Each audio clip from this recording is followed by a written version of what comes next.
우리 할렐루야 샬롬하고 인사합니다. 할렐루야 샬롬 샬롬 샬롬 샬롬 샬롬 샬롬. 하나님 사랑합니다. 여러분 주 안에서 사랑합니다. 오늘 누가복음 5장 말씀 우리 너무 잘 아는 말씀이에요. 초반부터 읽었으니까 한번 내용을 쭉 한번 살펴봅니다. 하나님의 기적 앞에 죄인이라고 고백하는 베드로, 깊은 데로 가서 금을 던져라, 이 부분이 여기 나타나죠. 그래서 고기 잡은 것이 6절에 보니까 힘이 많아 그물이 찢어진다. 그래서 옆에 있는 친구들에게도 막 와라 그래가지고 막 2배에다가 가득 실는 그 사건이 일어나죠. 11절에 보면 그들이 베드로를 육주에 대고 모든 것을 버려두고 예수를 따르더라. 이렇게 하다 보니까 막 너무너무 하나님의 은혜가 너무 감사해서 막 예수를 따릅니다. 8절에도 시몬 베드로가 이를 보고 예수께 무릎 아래 엎드려 주여 나를 떠나서 나는 죄인으로서 가슴이 양심에 찔리죠. 이는 자기 및 자기와 함께 있는 모든 사람이 고기 잡힌 것으로 말미암아 놀라고 세베대의 아들로서 시몬의 동업자인 야고보와 요한도 놀랐다. 예수께서 시몬에게 이르시되 무서워하지 말라. 이제부로는 내가 사람을 취하리라. 사람을 낚는 어부가 되게 하겠다는 말씀을 여기서 해주시죠. 그리고 이제 12절부터는 나병 환자를 깨끗하게 하시는 사건이 일어납니다. 예수께서 한 동네에 계실 때 온몸에 나병 들린 사람이 있어 예수를 보고 엎드려 구하여 이르되 주여 원하시면 나를 깨끗하게 하실 수 있나이다 하니 예수께서 손을 내밀어 그에게 대시며 이르시되 내가 원하느니 깨끗함을 받으라 하신데 나병이 곧 떠나가니라. 그래서 예수께서 그를 경고하시고 아무에게도 말하지 말라 하고 제사장에게 내 몸을, 그때는 이렇게 병이 나면은 제사장에게 가서 깨끗하게 된 거를 증명해야 됩니다. 그래야 사람들과 함께 섞일 수가 있죠. 모세가 명한 대로 예물을 드려 그들에게 입증하라. 그리고 또 갈 때는 빈손으로 가지 않게 하셨어요. 예물을 꼭 갖고 가게 하시죠. 예수의 소문이 더욱 퍼지며 수많은 무리가 말씀도 듣고 자기 병도 고침을 받고자 이제 사람들이 막 밀려들죠. 그래서 예수가 도망갑니다. 한적한 곳에 기도하시러 가시고, 그리고 이제 중풍병자를 고치는 그러한 사건이 또 일어나죠. 그리고 중풍병자가 25절에 보면 그 사람이 그들 앞에서 일어나 누웠던 것을 가지고 하나님께 영광을 돌리며 자기 집으로 돌아갑니다. 모든 사람이 놀라 하나님께 영광을 돌리며 심히 두려워하여 이르되 오늘 우리가 놀라운 일을 보았다. 아니 중풍병자가 걷지도 못하는 사람이 막 걸어다니니까 침상을 들고 너무나 놀란 사건. 그리고 나서 이제 레위를 부르는 사건. 레위는 누구예요? 마태예요. 마태인데 세리죠. 세리는 지금으로 보면은 공무원이에요. 그런 사람을 부릅니다.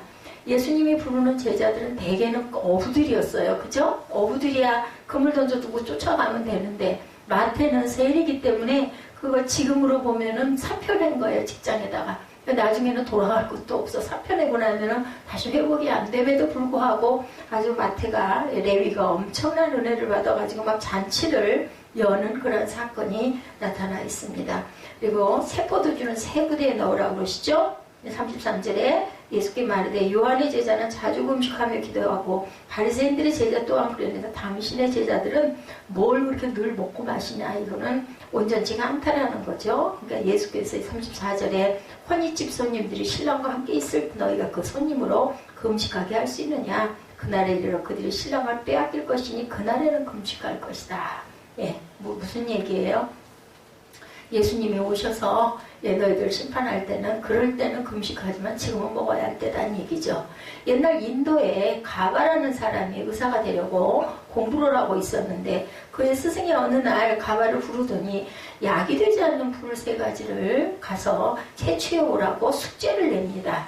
그러니까 지금으로 보면은 왜 우리 초등학교 때 그런 거 많이 하죠. 식물 채집 뭐 이런 그 과제를 내준 거예요. 가바는 전국을 돌아다니면서 그런 풀을 찾았지만 한 가지도 구할 수가 없었어요. 약이 되지 않는 풀. 몇 년 후에 몇 년을 돌아다녔어요. 그죠? 그리고 몇 년이 어쩔 수 없는 빈손으로 돌아온 가바에게 스승은 오히려 와서 얘기를 했겠죠. 스승님, 약이 되지 않는 풀은 하나도 찾지를 못했습니다. 죄송합니다. 그랬더니 스승이 인자하게 빙그레 웃으면서 너도 이제 명의가 되었으니 나를 떠나라. 오히려 이렇게 말을 하십니다. 가바가 어리둥절해서 스승께서 명하신 풀을 단 하나도 찾지 못했는데 어찌 그런 말씀을 하십니까? 저를 쫓아내십니까? 라고 놀래가지고 겁이 나가지고 꿇어 엎드려가지고 잘못했습니다 라고 고백을 하니까 이 세상에 있는 모든 초목이 각 각각 나름대로 야기되는 것을 네가 알았으니까 너는 이제 내게는 더 이상 배울 것이 없다는 거다라고 말했다는 거예요. 제자는 누구보다도 자기 스승으로부터 인정받는 것이 중요한데 예수님의 제자들 역시 마찬가지죠.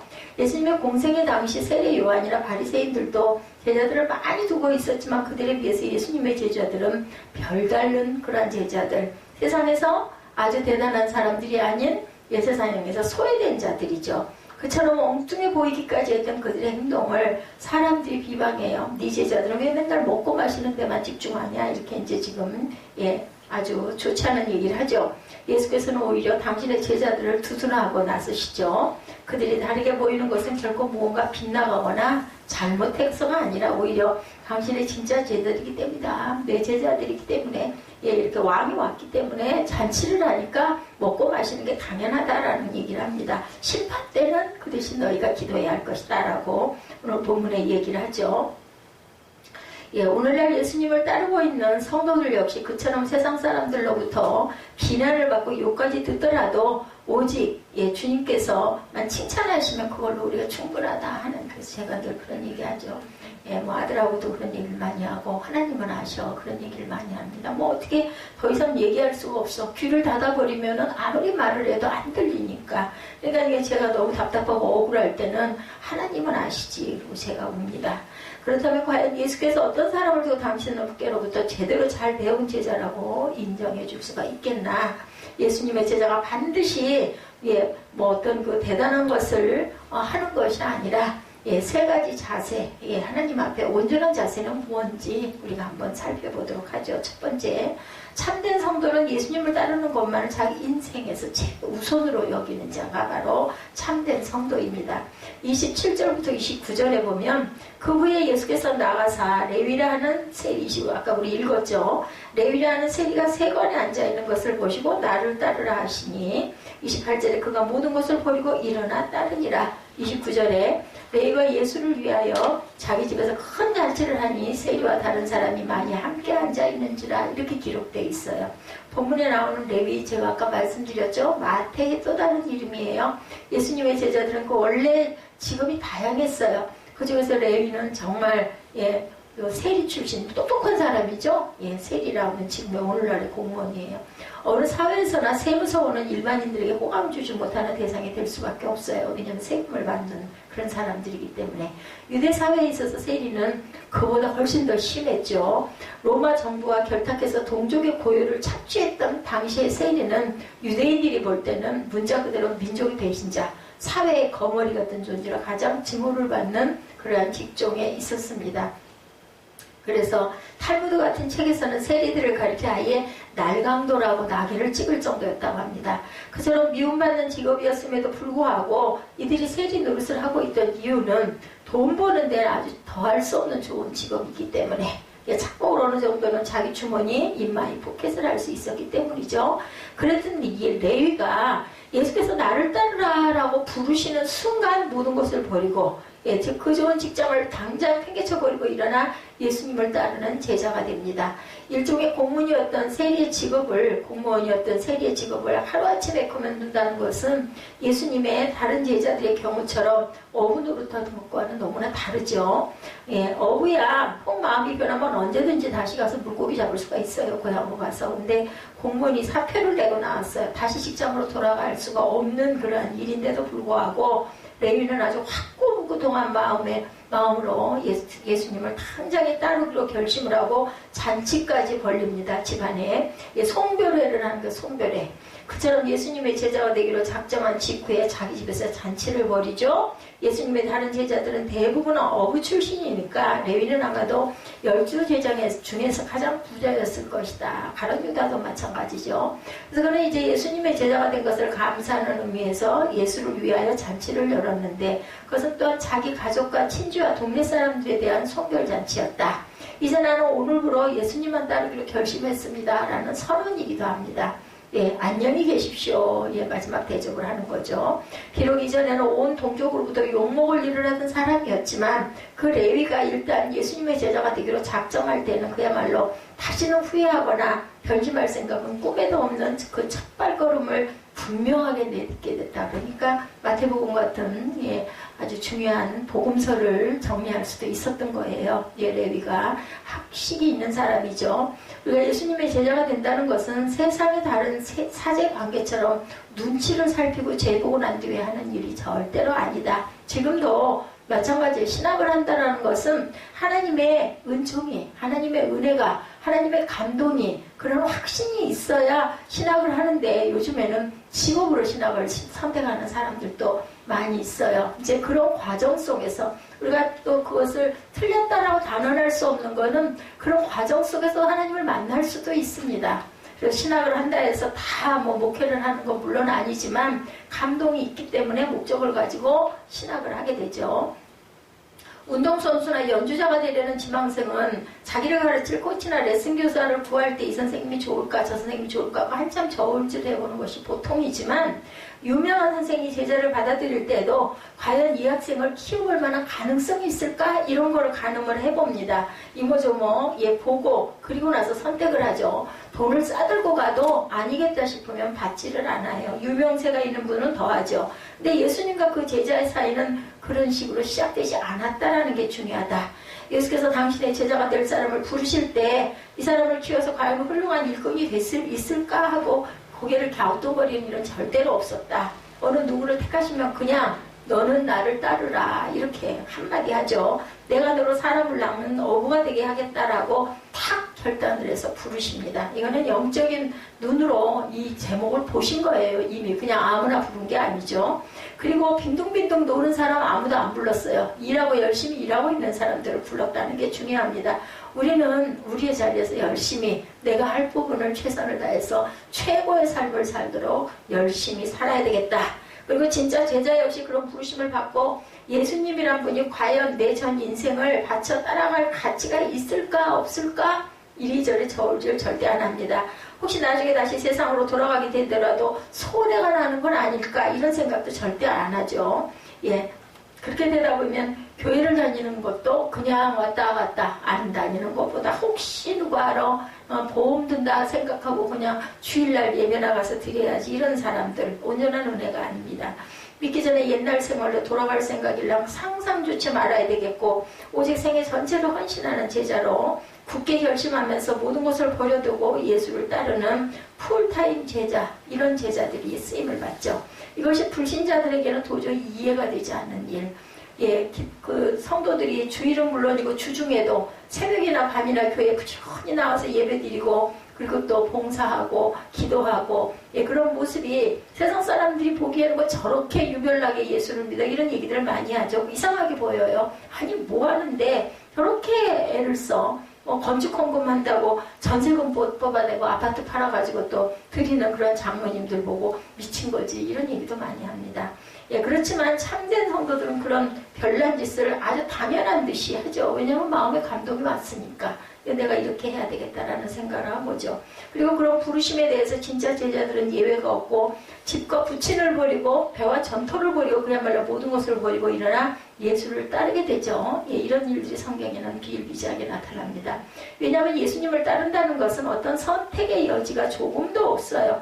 최종적인 결단이기 때문입니다. 저 역시도 마찬가지 제가 경험을 했기 때문에 이거는 확실히 말씀드릴 수가 있습니다. 주님 뜻대로 살기로 했네 뒤돌아서지 않겠지. 우리 이 찬양 많이 하죠. 부르심을 받는 순간 절대 앞으로 무슨 일이 일어날 것이며 내가 뭘 먹을까 이렇게 해가지고 목회를 잘할 수 있을까 없을까 이런 생각 안 해요. 그냥 하라 하셨으니까 어린아이와 같은 마음 그게 가장 중요하고 그것도 또한 내 마음도 아닙니다. 하나님이 하라고 그러셔가지고 할 때는 전혀 앞뒤를 안 봐요. 그냥 하라고 그러셨으니까 무조건 애기죠, 애기. 그런 마음을 하나님은 보신다는 거. 세상 사람들이 볼 때는 저게 되겠어? 이런 것도 그냥 합니다. 결과적으로 남이 보기에는 별로 그렇게 해서 성공한 것 같지 않게 보인다 할지라도 하나님이 사명 주셨으니까 설마 죽이시겠어? 먹이시겠지. 이런 생각은 하게 되겠죠. 먹여주시겠지. 그죠? 먹여주십니다. 두 번째 참된 성도는 예수님처럼 죄인의 친구가 되어주면서 그들을 전도합니다. 30절부터 32절에 바리새인들과 그들의 서기관들이 그 제자를 비방하여 이르되 너희가 어찌하여 세리와 죄인과 함께 먹고 마시느냐. 이상한 거예요. 그렇게 안 먹죠. 예, 바리새인들은 아주 구별합니다. 세리나 이런 사람들은 천하다 해가지고 같이 한 자리에 앉지도 않아요. 죄인은 뭐 더더군다나. 예, 뭐 하인들, 그죠? 죄인은. 예, 예수께서 대답하여 이르시되 건강한 자에게는 의사가 쓸데없고 병든 자에게나 쓸데가 있나니 내가 의인을 부르러 온 게 아니라 죄인을 불러서 회개시키려고 왔다. 구원하러 오신 분이시죠? 예, 29절에 레위가 버렸던 잔치자리에서 세리와 다른 사람이 있었다. 이렇게 기록되어 있습니다. 평소에 같은 직종에 종사하다 보니 서로 친구가 되었던 동료 세리들도 많이 왔겠죠. 또 다른 사람이 많이 함께 앉아 있었는데 이들 모두가 다 바리새인과 서기관들 보기에는 죄인으로 보인 거예요. 아니 저런 이상한 사람들을 왜 여기다 불러? 근데 또 바리새인들이 서기관들이 모여 있는 것도 또 저는 또 거꾸로 우아한 생각이 들어요. 그건 왜 그랬을까요? 기적이 일어난다라는 그런 동네 사람들의 소문을 듣고 진짠가 가짠가 저거 사탄이 아니야? 하나님을 모욕하는 거 아니야? 뭐 이런 악한 사탄이 아니야? 이렇게 해서 와서 보려고 왔겠죠. 유유상종이라는 말대로 그런 세리 노릇하면서 사는 사람들과 어울리는 자들이었다면 그들도 꽤나 악질들이었을 것이니 바리새인들이 그들을 죄인이라고 통칭한 것도 어떻게 보면 틀린 말이 아니라 그 시대에는 아마 레위는 그런 자기의 친구들로 하여금 예수님을 만날 기회를 주려고 불렀겠죠. 너희들 좀 와봐 소문을 낸 거예요. 그렇지만 그 자리에서 예수님의 제자들이 그런 세리와 죄인들과 잘 어울리는 모습이 바리새인이나 사두개인들이 보기에는 몹시 거슬렸다. 당시 유대사회에서는 누구나 함께 먹고 마시는 그런 식사를 같이 한다는 것을 생각할 수가 없어요. 그것은 그 상대방을 인정하면서 친구로 받아들이는 의미가 있습니다. 우리도 낯선 사람하고 밥 안 먹잖아요. 그죠? 뭐 일로 할 수 없이 차를 마시기는 해도 친하지 않으면 밥 먹는 거는 좀 어렵습니다. 그래서 친구가 되려면 식사를 같이들 하죠. 일부러 식사 자리를 마련해가지고. 그런 이유로 해서 이들은 너희가 어찌하여 세리와 죄인과 함께 먹고 마시느냐. 예, 왜 저런 저질스럽게 처신을 하느냐라고 제자들을 비방한 거예요. 오늘 본문이. 그 비난의 소리를 들으신 예수께서 즉시 그 바리새인과 사두개인들 앞에 제자들을 감싸고 나서시죠. 30, 31, 2절에 보면 그들은 대변하여 응답하시기를 건강한 자에게는 의사가 쓸데없고 병든 자에게 쓸데있나니 내가 의인을 부르러 온 것이 아니고 죄인을 불러 회개시키러 왔노라 말씀합니다. 다시 말하면 예수님은 이 땅에 죄인들과 볼 일이 있어. 나는 그런 자들, 저기서 앉아있는 저런 자들을 내가 만나야 되기 때문에 내가 온 거야. 이런 얘기죠. 예, 그들을 초청을 해서 회개시키고 죄사함을 받고 건강한 자를 만들도록 의인이 되도록 고쳐주기 오셨어요. 그죠? 결국은 이루셨죠. 그러므로 바리새인처럼 스스로 의롭다고 생각하면서 자기는 구원받을 것이라는 그러한 자처하는 자들에게는 이런 의사의 혜택을 누릴 수도 도저히 없다. 제외가 돼요. 우리가 보기에는 오히려 그들이 자격이 있을 것 같고 돈도 있고 권력도 있고 배운 것도 있고 하니까 그들이 구원을 받지 우리 같은 것들이 구원받겠어? 우리 일반적으로 세상 사고는 그렇잖아요. 그죠? 그런데 예수는 거꾸로 그렇지 않았다라는 거죠. 반면에 이 말씀을 예수님의 제자들에게 적용해 볼 때 한 가지 사실이 확실합니다. 그것은 그들이 의사이신 예수님 앞에 스스로를 병든 자와 죄인으로 알고 있었다는 것. 그렇기 때문에 고침도 받고 구원도 받고 병자들이 자기 병을 인정하지 않으면요 절대로 고쳐질 수가 없어요. 병원에 가도 마찬가지잖아요. 예, 뭐 검사를 좀 해봅시다 그러는데 검사는 무슨 검사? 나는 멀쩡해. 약이나 좀 줘. 절대로 원인을 알 수가 없기 때문에 고칠 수가 없어요. 순종이 분명히 필요하고 내 식습관에 문제가 있다는 걸 또 본인이 인정을 하고 고치려는 마음이 있어야 되고 받아들이고 순종할 줄 알아야 된다. 병원에서도 마찬가지인 것처럼 영적인 건 뭐 더 이상 더 말할 나위가 없죠. 바로 앞에 5장 8절에서 베드로가 예수님을 만나게 된 순간 뭐라 그래요? 나는 죄인이로소이다. 물고기 칵 잡고 나가가지고는 무릎을 꿇고 내게서 떠나라고 그러죠. 나는 예수님과 함께 있을 자가 못 된다. 나는 죄인이다. 무릎을 꿇고 이렇게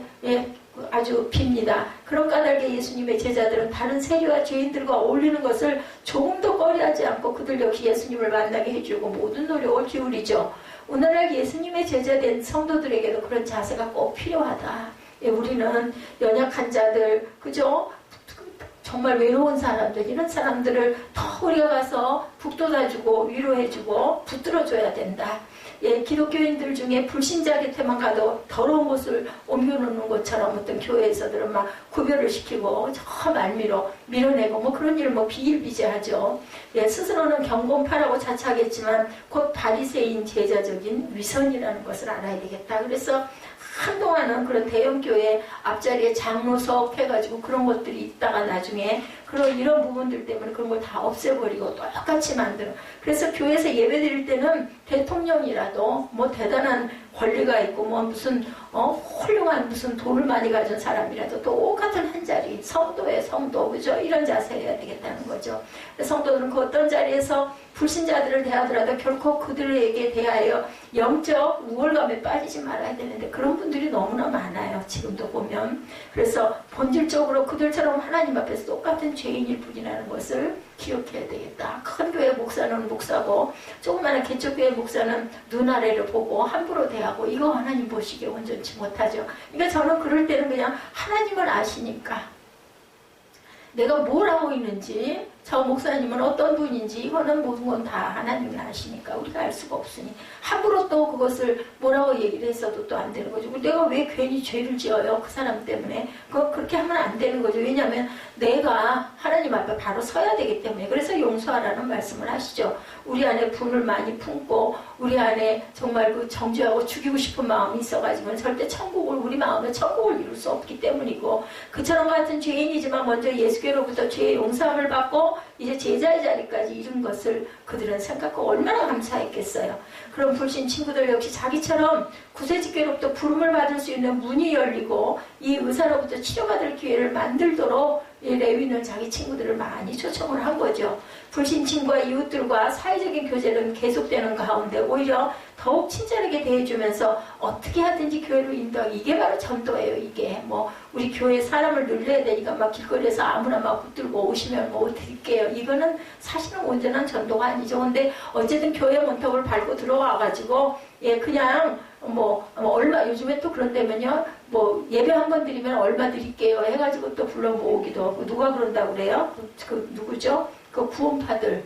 예? 하나님의 교회 뭐 이런 데서는 한 번 참석하는데 3만 원씩 준다고 그래가지고 그걸 계속 매 주마다 3만 원씩 준대요. 아, 이런 아르바이트가 어딨어. 참 좋은 자리에 따뜻한 데 가가지고 시원한 데 가가지고 말씀 1시간 듣고 또 밥도 맛있게 또 얼마나 대접을 잘하겠어. 먹고 돈은 돈대로 받고. 근데 그게 한 6개월쯤 계속되다 보면은 발을 못 뺀다고 그러죠. 거기에 세뇌가 돼버려가지고 이제는 저 도망을 갈 수가 없는 그런 지경에 이르게 된다고 합니다. 이렇게 사단은 여러분들 그거 아셔야 돼요. 달콤해요. 일단은 아이고 그럴듯해요. 그 전에 왜 다단계 그거 있었잖아요. 금방 돈 벌어 부자 될 것 같잖아요. 그래가지고 대개는 노인분들이 할 일 없는 노인분들이 거기에 빠져가지고 집안에 뭐 무슨 옥장판이 몇 개씩 그냥 가져오고 이런 일들도 많았던 거 우리가 아시죠.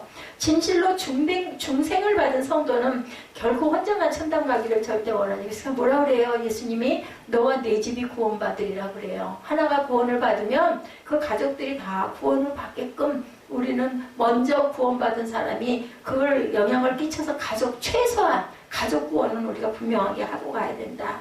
어느 신앙 선배의 말, 모든 성도들에게 철칙이죠. 혼자 천당 가서는 안 되는 겁니다. 예수님의 참된 제자는 교회 밖에 불신자들을 대할 뿐 아니라 교회 안에 그 교우들을 향해서도 이런 자세를 꼭 우리가 가져야 된다.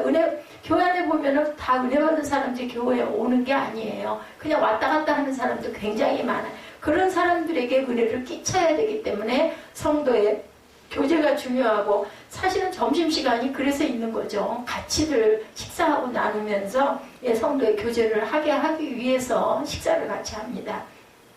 나보다 믿음이 약해 보이는 성도를 만날 때 나 자신이야말로 정말 부끄러운 셀이고 죄인임에도 불구하고 예수께서 불러주셨음을 우리가 항상 강증할 줄 알아야 된다. 고백할 줄, 그 거짓말로 하라는 이빨은 소리를 하라는 게 아니라 실제 우리가 이 은혜 받고 나면 막 할 말이 은혜 받은 얘기밖에 할 말이 없잖아요. 막 너무나 기쁘고 좋으니까. 그렇게 해서 그들이 볼 때 와 정말 이 교회 나오면 정말 저 집사님처럼 저런가 봐 이런 마음들이 들게 하는 거죠. 우리는 나보다 남을 낮게 여기고 그런 만남이 아니고 나보다 남을 더 낮게 여기는 게 아니라 낮게 여기고 그러한 그 사랑의 교제를 하는 하나님의 자녀들이 돼야 되겠다. 바울이 그랬던 것처럼 진정한 전도자는 우선 자기 자신부터 나는 정말 아무것도 아니고 나는 이렇게 죄인 중에 괴수다. 누가 그랬어요? 바울이 그랬죠?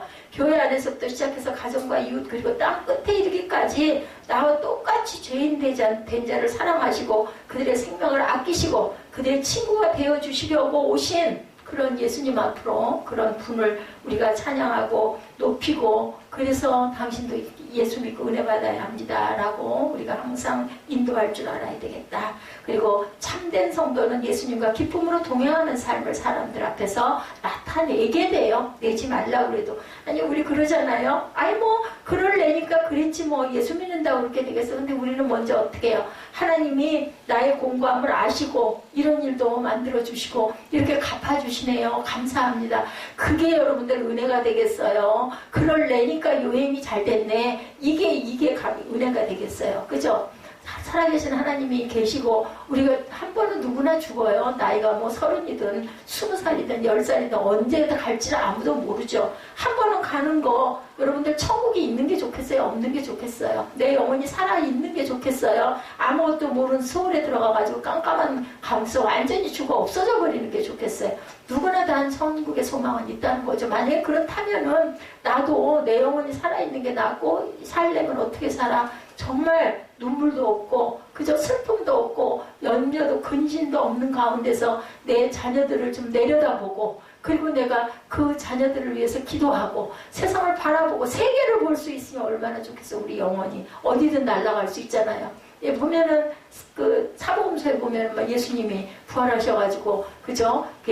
제자들 앞에 나타났는데 벽을 쑥 뚫고 와요. 휙휙휙 다니죠. 아무것도 막히는 게 다 뚫려서 그럼 천국에서는 아래가 다 내려다 보이지 않겠냐는 거죠. 33절에서 35절에 보면 그들이 예수께 말하되 요한의 제자는 자주 음식하고 기도하고 바리새인들의 제자들도 또한 그러하되 당신의 제자들은 먹고 마신다. 예수께서 혼인집 손님들이 신랑과 함께 있을 때 너희가 그 손님을 어떻게 금식을 하게 하겠느냐. 아니 먹이려고 대접하지 않느냐는 거죠. 그러나 그날에 이르러 그들이 신랑을 빼앗기니 그날에는 금식할 것이다. 신랑을 왜 뺏겨요? 안 믿어가지고 예수님의 손이 미치지가 않게 되죠. 그때는 어떻게 돌이킬 수가 없어요. 그래서 우리가 그런 말씀이 있죠. 예, 성경에 보면 죽어있는 사자보다 살아있는 개가 훨씬 낫다. 왜? 기회가 있기 때문에 우리가 선택의 기회를 가졌기 때문이라는 거죠. 아무것도 모르고 죽어있는 사자까지 살았을 때 뭐 대단한 용맹했든 말았든 뭐 털이 멋지든 말든 그 무슨 소용이 있겠어요. 금방 그 모든 게 다 먼지가 돼버리고 썩어버릴 건데 세리와 죄인들도 함께 먹고 마신다는 예수님의 제자들을 비난했다가 예수께로부터 한 번 얻어맞은 바리새인과 그 서기관들이 이제 조금 다른 각도에서 한번 도전합니다. 함께 먹고 마시는 대상을 두고 이제는 시비를 해요. 이제 먹고 마시는 행동 자체를 비방하죠. 다시 말해서 그들이 보기에는 예수님의 제자들이 그 잔치자리에 신이 나서 즐거워하는 모습이 심히 못마땅한 거예요. 저것들이 어서 거지 같은 것들이 와가지고 앉아가지고 팔을 치고 있네. 게다가 또 예수님은 막 그들을 제자라고 감싸고 있네. 얼마나 눈골이 시었겠어요. 무식하기 짝이 없는 어부들, 그죠? 또 얼마나 또 행색은 또 지저분했겠나, 그죠? 그렇게 보이는 거죠. 바리새인과 그들의 제자는 항상 인상을 찡그리고 남들 앞에서 심각하게 보여야 경건한 종교인답다 이렇게 생각을 하고 근엄한 자세. 우리 뭐 대형교회 다 그러시진 않지만 가끔 보면 그냥 아주 엄청 그냥 아주 제가 한번 쫓겨난 일 있잖아요. 여의도 순복음교회 갔다가 신학교 다닐 때 막 그리 가지 말라면서 호통을 치고 아니 좋게 안내를 해서 얘기를 해주는 게 아니라 막 나가라고 막 소리를 지르는 거야. 정말 지금도 저기 무슨 장로야. 여기다 빼지나 달지 말지. 그죠? 그런 마음이 들죠. 그런 사람들 보면 우리가 기도하고 나는 그러지 말아야 되겠다. 목사가 될 제목인데 못 알아본 거는 영적인 장님인 거죠. 예수님의 제자들은 자기네와는 전혀 달린 매사에 무게 잡고 근엄한 체하는 따위의 자세가 전혀 없어. 당연히 없죠. 뭐 있겠어요? 그 사람들이.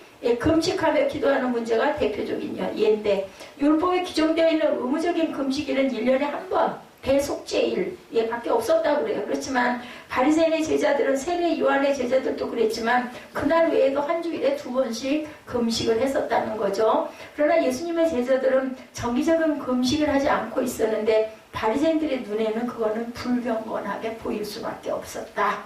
당신의 제자들을 제대로 교육시키지 않고 있다는 비난을 들으신 예수님께서 혼인집 손님들이 신랑과 함께 있을 때 너희가 그 손님으로 금식하게 할 수 있겠느냐 이렇게 비유로 응수를 하십니다. 다시 말해서 결혼잔치에 온 손님으로 하여금 밥을 굶게 할 수는 없는 거 아니냐는 뜻이죠. 물론 어느 누구라도 그런 일은 생각조차 하지 않을 건데 예수께서는 당신의 제자들이 당신을 따르면서 하는 기분이 바로 그런 혼인잔치의 분위기가 똑같은 것이다 이렇게 말씀을 하는 거죠. 예수님과 동행하는 자체가 혼인잔치에서 절로 넘칠 수밖에 없는 즐거움을 항상 생산해낸다는 의미예요. 예수님과 동행하는 일 자체가 혼인잔치, 경사 이런 것에 함께 나랑 동행하고 있다. 그렇지만 이들 역시 스스로 금식하게 될 날이 있는데 곧 신랑을 빼앗기게 될 때 예수님이 십자가에 못 박히고 나서 어떻게 했어요? 모여가지고 전혀 기도에 힘쓰죠. 그렇게 힘쓰는 가운데 성령이 임하시죠. 예수께서 고난당하시고 십자가에 달리게 되실 때를 가리키는 말이죠. 그날에는 금식할 것이니라는 말을 바로 34절에 금식하게 할 수 있느냐라는 말과 대조되게 나타납니다. 즉 바리새인들은 자기 제자들을 억지로 금식하게 강요하는 자들이지만 예수님의 제자들은 금식해야 할 때 스스로 금식하는 자들이다. 우리가 누구든지 내가 이것을 결심하고 내가 해야지 했을 때 그게 내게 돼요. 그죠? 그래도 물론 중간에 실족하고 그게 자꾸 허물어질 때도 많이 있지만 본인이 마음을 먹지 않으면 아무리 좋은 걸 가르쳐주고 아무리 지도를 하고 인도를 하려고 해도 절대로 거기 살아있는 것이 생명 있는 것이 되지 못해요. 그래서 제가 에스더 전사님한테도 그 먹는 부분 딱 걱정을 하는 거죠. 몸이 안 좋은데 그렇게 안 좋은 거를 그냥 아주 쉴 새 없이 입을 쉬질 않고 뭔가를 입에다 자꾸 넣어야 되는 거 영적으로 문제가 있는 부분이에요. 그래서 그 부분에 대한 거를 이야기를 했는데 아무리 당신 그렇게 하면 안 되는데 그러지 마 먹지 마 그러면 오히려 섭섭해하죠. 뭐 먹는 게 아까워 이렇게 아깝기도 하죠. 뭐 어른이 그렇게 계속 먹어야 될 일이냐고 그죠? 우리들은 그거 하나 먹을 거 반 먹었다 반토막 남겨놨다 먹는데 저보고 맨날 남겨놓는다고 뭐라고 하지만 그걸 뭘 한 개로 우적우적 다 먹을 일이야. 입이 답답하고 텁텁하면 조금 깨물어 먹었다가 나중에 또 목 답답할 때 좀 목이 아플 때 그럴 때 나는 먹으니까 뭐 그걸 이해를 하든지 말든지 아니 그 뭐 시비할 일이냐고 나도 내가 먹을 건데 그죠? 이 바리새인들이 지금 그러고 있는 거예요. 왜 저들은 저렇게 맨날 먹어대느냐 이런 거죠. 아니 무슨 상관이야 잔치집에서 내가 얘네들 데리고 이 잔치집에 와갖고 내가 먹이는 내 제자들인데 예수님이 이렇게 말씀하시는 겁니다. 먹고 마시는 이 신랑 되신 예수님을 인해서 기뻐하고 즐거워하는 때다. 그렇기 때문에 잔치니까 먹어야지 이 얘기를 하는 거죠. 이것 또한 주님의 진짜 제자들만이 보여줄 수 있는 뭔가 다른 그러한 모습이죠. 결혼식 피로연에 참석한 사람은 개인적으로 무슨 별다른 이유가 없다 하더라도 그 잔치의 분위기 때문에 흥겨워집니다. 우리 성탄절이 내일 모레로 다가왔잖아요. 뭐 3일 2부 저녁 때부터 신나고 기뻐하죠. 예수 믿는 사람만 크리스마스를 즐거워하는 거 아니에요. 옆에 있는 사람들도 같이 기뻐하고 즐거워하고 막 선물을 주고받아요. 그거 뭐 나빠요? 좋잖아요. 예수님이 오셔서 오히려 그죠? 만천하에 크리스마스는 만천하 모든 사람들이 다 즐기는 하나의 그 경축의 자리가 된 거죠. 그래서 저는 그게 참 모습이 보기 좋더라고요. 이왕이면 예수 믿으면 더 좋겠지만 뭐 안 믿는 사람들이 즐겁고 기쁜 날, 사랑을 나누는 날이죠. 마찬가지로 예수님을 진정으로 영접하게 따르게 된 제자들 역시 그야말로 샘솟는다는 기쁨을 날마다 누리게 되는 것. 그래서 참된 성도들은 설교를 듣는 것이 지루하지 않아요. 근데 그 믿음이 들어오지 않고 말씀의 은혜가 없으면 아주 궁둥이에 뭐가 꾹꾹 쑤시는 것 같고 몸이 주리가 틀리니까 막 머리를 긁고 머리를 털고 고개를 떨궜다 위로 치켜들었다가 아주 볼 수도 없어. 못 봐주겠는 거죠. 안 그러면 졸고 앉았거나. 성경 말씀에 달고 오묘한 맛이 그 속 사람이 즐거운 전율로 사로잡히는 순간 그것이 바로 은혜가 되죠. 그래서 오죽이 나면 찬송가가 있죠. 달고 오묘한 그 말씀 무슨 말씀? 생명의 말씀은 이렇게 고백을 하고 있습니다. 그래서 찬송을 작사하신 분들은 다 은혜 받은 사람들이다. 이건 100% 그죠? 그렇게 해서 가사를 읽어보면 얼마나 은혜가 돼요. 제가 아까 그 십자가에 그 깃발 들고 나아가세요. 그거 그게 벼랑간에 떠올라가지고 그걸 찬송을 부르면서 보통 때 안 들었던 찬송이에요. 근데 기도하는 중에 그 마음이 와가지고 그 찬송을 제목을 찾아가지고 틀어봤더니 내용이 승전가를 들고 그렇게 걸어가면 전진에 나아가세요인 거예요. 하나님이 전쟁을 하신 하나님, 우리 마하나이면 하나님의 군대라 하고 그 땅 이름을 마하나이면 하나님이 전쟁에 능하신 전쟁의 하나님이시기도 하다. 이런 하나님이 하시는 거죠. 뭐 우리 재판 그 걱정할 필요가 그럼에도 불구하고 염려가 되죠. 아유 왜 저렇게 했을까 이런 마음이 들어. 뭐 물어보는 거에 뭐 어렵겠어요. 그러면서 또 제 마음으로는 맡긴다고 하면서 그래도 우리가 실수할까봐 또 들여다보고 있구나. 그게 뭐 우리 마음에 근심이 생기고 우리 마음에 염려가 생기고 이러다가 몇 달 질질 끌고 가면 우리 어떡해? 이게 뭐 굶어 죽고 앉아 있겠네? 이런 생각도 들고 이런 건 다 쓸데없는 염려거리인 거죠. 그래서 뭐를 단단하게 십자가의 분기를 붙잡고 그럴 땐 차라리 찬양을 그냥 틀어놓고 신나게 찬양을 하는 거죠. 마음이 뜨거워지고 기뻐지고 그런 일은 있을 수 없어. 누가? 하나님이 아시니까. 그죠? 내 영혼의 그 깊은 데서 맑은 가락이 울려나나요? 어떤 가락이? 찬송 목조가 막 올라나오죠. 하늘 목조가 언제나 흘러나오 내 영혼을 고이 싸네. 우리 찬송가지죠. 기쁨의 샘이 차고 넘치는 이런 찬양하면은 진짜로 내 영혼에 막 그 아름다운 하나님의 은총이 막 흘러 들어오는 것 같지 않으세요? 그게 이제 찬양의 은혜 받은 사람들인 거죠. 그래서 몰라도 가사만 읽어도 막 은혜가 됩니다.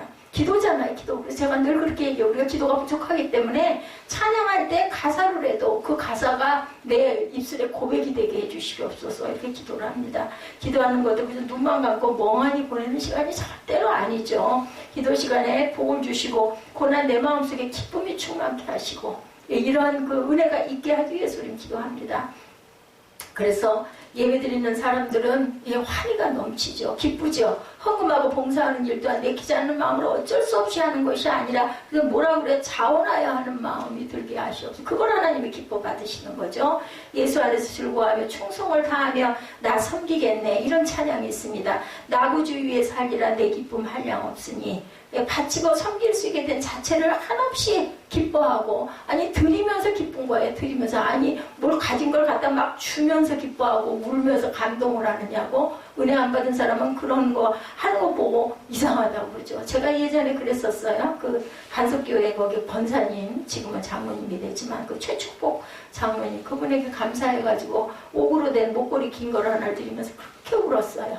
저는 그분이 참 보기에 그렇게 목사님보다도 오히려 그 권사님이 정말 대단하다 싶어요. 그 교회를 다 세우시고 그분 신학교를 다 보내시고 그리고 주변에 있는 그 웨딩샵에 있는 그 자매들 다 끌어다가 그냥 아주 입만 열면 목사님 자랑. 그럼 그 목사님이 다 그렇게 잘하셔서 그러셨을까요? 단점도 있으시겠죠. 그분도 맨날 아파가지고 그냥 예배 안 드릴 때는 얼굴이 막 그냥 다 죽을 것 같은 얼굴이고 그런 모습인데도 그렇게 섬기시는 그분 정말 전 보기가 너무너무 좋았어요. 저런 분 한 분만 있으면 교회는 그냥 막 절로 불끈불끈 일어나겠다. 지금도 그 반석교회가 그 아현동 주변에 있는 걸로 제가 알고 있습니다. 헌금하고 봉사하는 일 또한 내키지 않은 마음으로 어쩔 수 없이 하는 것은 절대 아니다. 봉사도 그래서 은혜 받지 않은 사람은 봉사를 오래 못합니다. 오직 예수님의 진짜 제자들만 보일 수 있는 정말 대단한 모습들이죠. 그래서 목사님네, 장로님네, 나는 안수 집사인데 이런 식으로 목에다 힘주는 사람들은 하나님이 보시기에 온전한 제자가 절대 될 수 없다. 신랑이 있는 한 혼인잔치에서 손님이 즐거우지 않을 수 없듯이 좋은 스승 예수님과 매일 동행하며 사는 제자는 그 표정이나 말에서 행동에서 절로 넘치는 행복감을 도저히 감출 수가 없을 것이다. 그런데도 변질이 되죠. 가룟 유다 같은 경우는 얼마나 많은 설교를 들었을 것인가, 이적을 얼마나 많이 받겠어요. 근데 결국은 돈에 넘어가죠. 돈괴. 그래서 결국 어떻게 돼요? 죽을 때 창자가 터져가지고 그 피밭이라고 불리죠. 자기가 샀던 나중에 그 밭을 거기서 장로들이 그 돌을 던져버리고 가니까 어쩔 수가 없어요. 그 돈을 어떻게 할 수가 없으니까 밭을 사죠. 그 밭에 목매달아 죽고 창자가 터져가지고 그 피가 지금도 이스라엘에 가면은 빨갛게 바닥에 고여 있는 그 형상이 보인다고 합니다. 예수님의 진짜 제자들만 보여줄 수 있는 기쁨의 생활, 메사야 하나님을 영화롭게 하고 매일 즐거워하는 삶을 온 세상 앞에 자랑스럽게 나타내는 저와 여러분들이 되셔야 할 줄로 믿습니다. 제가 우리 새생명교회죠. 601호 가면은 찬양이 그 소리를 좀 적당히 조정을 하면 좋은데 이 라디오가 오래돼가지고 조금만 더 크게 틀면 엄청 크고 줄이면 안 나 소리가. 그래가지고 제가 어제도 굉장히 꺼져 있길래 엘스타가 왔습니다. 그랬더니 꺼져 있는 게 아니라 소리가 안 나는 거예요. 줄어들어가지고. 지금은 잘 나는지 모르겠어요. 영적인 그게 분명히 그 세력이 있기 때문에 우리가 집이 비어 있을수록, 그죠? 사단들이 들끓지 않게 꼭 찬양 틀어놓으시고, 그걸 신경을 쓰시기 바래요. 예수님의 제자들은 정말 달랐어요. 그죠? 예수님 역시 당신의 제자들이 바리새인의 제자들과 그처럼 크게 다른 것을 지극히 당연하다고 36절 이하에 보면 비유를 통해서 말씀해 주시는 부분이 나타나죠. 새 포도주를 낡은 가죽 부대에 넣는 자가 없다라고 얘기합니다. 새 옷에서 한 조각을 찢어 낡은 옷에 붙이는 자가 없다. 만일 그렇게 하면 옷이 찢어져. 낡은 것을 갖다 붙여봐야 그게 유지가 되겠느냐는 거죠. 그리고 또한 포도주도, 그죠? 포도주가 터져서 흘러버리고 부대도 결국 못 쓰게 된다. 그래서 38, 9절에 새 포도주는 새 부대에 넣어야 할 것이니라. 묵은 포도주를 마시고 새 것을 원하는 자가 없다. 이는 묵은 것이 좋다 함이라. 묵은 포도주는 정말 오래된 게 좋지 새게 좋은 게 아니죠. 구약시대의 율법주의를 예수님과 억지로 끼워 맞추려는 자들은 새 옷에서 한 조각을 찢어 낡은 옷에 붙이는 자들이에요. 새 포도주를 낡은 가죽 부대에 넣는 자라고 하시죠. 바로 묵은 포도주를 마시고 묵은 것이 좋다 하시면서 새 것을 아예 원하지 않는 사람들, 예수님의 제자가 되는 것이 실로 인생 최고의 결단이고 귀중한 사명이고 기쁨이 넘치는 길임을 전혀 그들은 알지 못했다. 바리새인과 서기관들, 대단히 세상에선 권력 있고 세력이 있는 그런 사람들, 그저 이전에 예수 없이 살던 그대로가 좋아하면서 정말 좋은 것, 새 것을 아예 입지도 마셔보지도 않는 사람은 여전히 바리새인의 제자들이라는 거죠. 반면에 예수님의 진짜 제자들은 영적으로 새 옷을 입고 포도주를 마시는 새 시대의 제자들이다. 그러나 오늘날 역시 바리새인들이 보기에 참된 성도들은 아주 편안한, 별난, 희한한 사람으로 보일 수밖에 없다. 정죄하는 사람들. 그렇지만 우리의 스승 예수께서는 그런 성도들을 당신의 진짜 제자라고 절대 인정해 주지 않는다. 바리새인과 같은 사람들은. 당신의 제자들은 왜 이렇게 별나게 사느냐고 묻는 바리새인들을 향해서 별나니가 진짜 내 제자다라고 높여줍니다. 왜 예수쟁이들을 몽땅 다 버리고 예수님만 따를까라고 사람들이 이상하게 여기지만 내 제자가 되면 원래 저절로 그렇게 되어 있다라고 예수님은 응답을 하시죠. 스스로 죄인이라고 하면서 남들도 죄인이라고 부르나? 라고 비난하죠. 예수께서는 스승한테 그렇게 배웠으니까 그렇다? 라고 응수를 합니다. 예수 믿는다는 사람들은 술도 안 마시고 클럽에 놀러갈 줄도 모르면서 무슨 재미로 사나? 그런데도 도대체 뭐가 그렇게 좋다고 항상 기쁘고 감사한다. 난리를 치냐? 불신자들이 비꼬아대면 예수께서는 그것은 진짜 내 제자가 배워보지 않는 한 너희는 꿈도 못 꿔. 그거는 돈으로 살 수 있는 게 아니야. 하나님의 은혜가 임한 사람들만 그걸 느낄 수 있어 라고 대답하시죠. 저와 여러분은 이처럼 우리의 스승으로부터 인정받을 수 있으면 그걸로 족합니다. 아니 나만 기쁘면 되죠. 그 기쁨, 내가 아는 그 기쁨을 주변에 자꾸 전하고 증거하고, 안 받아들이면 네가 복이 없는 거고 받아들이면 복 있는 자네 라고 하면서 우리는 기도해야 되고, 때를 얻든지 못 얻든지 항상 전도 전해야 돼요. 전도라고 우리 교회 갑시다 안 하셔도 돼요. 예수 믿고 구원받아야 되고, 세상에 사람이 할 수 있는 건 한계가 있어요. 하나님이 위에서 보시는 분이 분명히 우리를 보고 계십니다라고 증거할 줄 아는 저와 여러분들이 되셔야 되겠다는 거죠.